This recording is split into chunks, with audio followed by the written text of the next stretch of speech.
Pampers S1. The Prime Minister sat in his office, the only illumination his desk light. It was late and he was concerned. Unlike most politicians, he really wanted to deliver on his promises. He had told the country he would reduce teenage pregnancies by at least 50%. He was desperate, which was why he was meeting with the head of OSS at this late hour. His secretary had left hours earlier, so the only announcement of Steve Elm's arrival was the quiet cough he made as he entered the office. How typical for a spy leader, the Prime Minister thought. "Good evening, Director." "Prime Minister. I've read the file. Can this subliminal advertising really work?" "Oh, it's proved extremely effective in our tests, Prime Minister." "Good, so you can make our young people feel they really need contraception."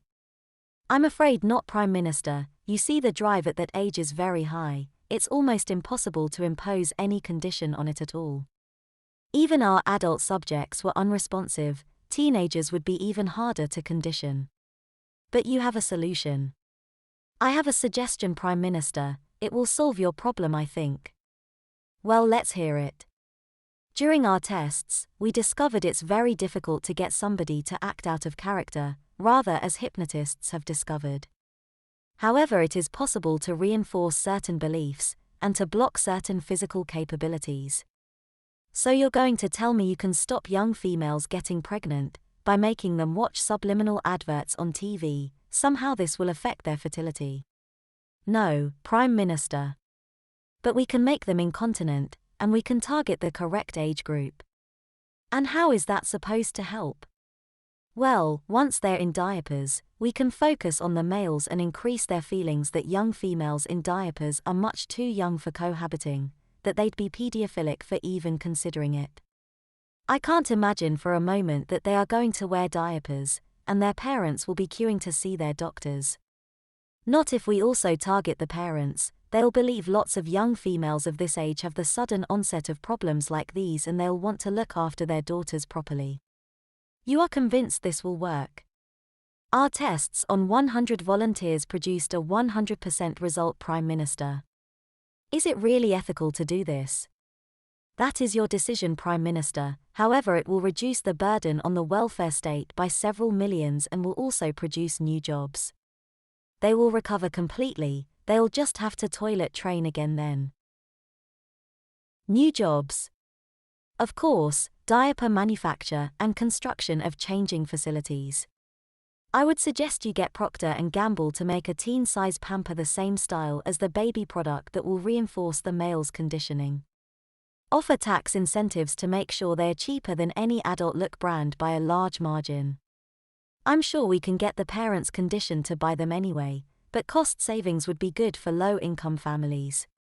I see you've put a lot of thought into this. How soon can you proceed?" "Immediately, Prime Minister, and you will start to see results in 2 weeks, just long enough to market the new diapers." "And you're sure no one will suspect anything?" "No one in the country, Prime Minister. They all watch far too much television. Besides, who would believe such a thing?" "And how will we remain unaffected?" "Oh, we won't, Prime Minister. We will believe it as well. The subliminal generation is done by computer, and I will destroy all other records of the program. You can go to the country in 12 months and honestly say you've eliminated teen pregnancies in the United Kingdom, without any awareness of this method." "Very well, you have the mandate to proceed." 2 weeks later. Susie was worried. She'd started to wet the bed at the beginning of the week, just dribbles to start with, but by Thursday it was impossible to hide it from her parents. Her mother had been very supportive, saying these things happened, it was normal and would pass, they'd just need to get some protective underwear for her, and her mother knew just the thing.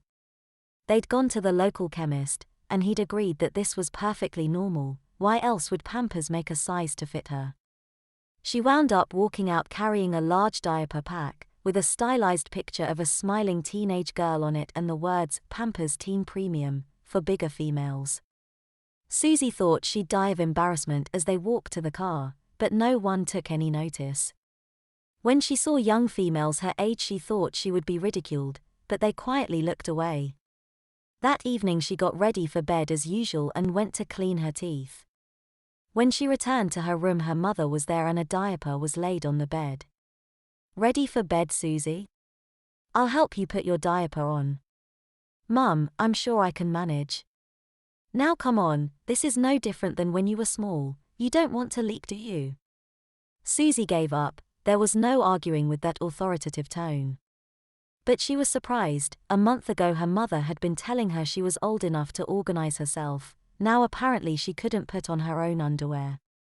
She lay on the diaper while her mother powdered her a little, then pulled it up and fastened the tapes. Susie looked down and saw a parade of bears on the waistband, carrying crayons and building blocks, on a pink background.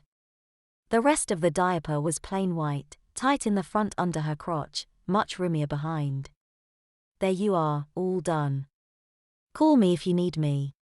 Susie pulled the cover up and rolled over to sleep, fighting a little. The bulk between her legs was unfamiliar, and the plastic slid very easily on the sheets. She was aware of the increase in heat caused by the diaper as well. Eventually she drifted off to sleep. She was awoken by her mother the next morning, and could feel the bed was dry. Hopefully they could end this now. "Come on, time to get up. Do you need any help?" "What?" Susie climbed out of bed, and was immediately aware of the weight of a very wet diaper between her legs. It hung like a sign for bedwetters. She burned red, standing in front of her mother like that. "Do you need any help cleaning up?" No, I'll manage, thank you." She rushed off into the bathroom, took off her nightie, and untaped the diaper, rolling it up and pushing it into the waste bin. All over the country folk were waking up in a similar state, and being offered help by suddenly over-attentive mothers. Sirius, the computer system at OSS, completed its first command program, checked the results against diaper sales parameters and newspaper comments, and instigated the next stage. Men all over England were already immensely concerned about interfering with females in diapers. Mothers should keep their daughters in diapers at night, just like toddlers, and were becoming more and more helpful. The second command program would begin to affect daytime control as well.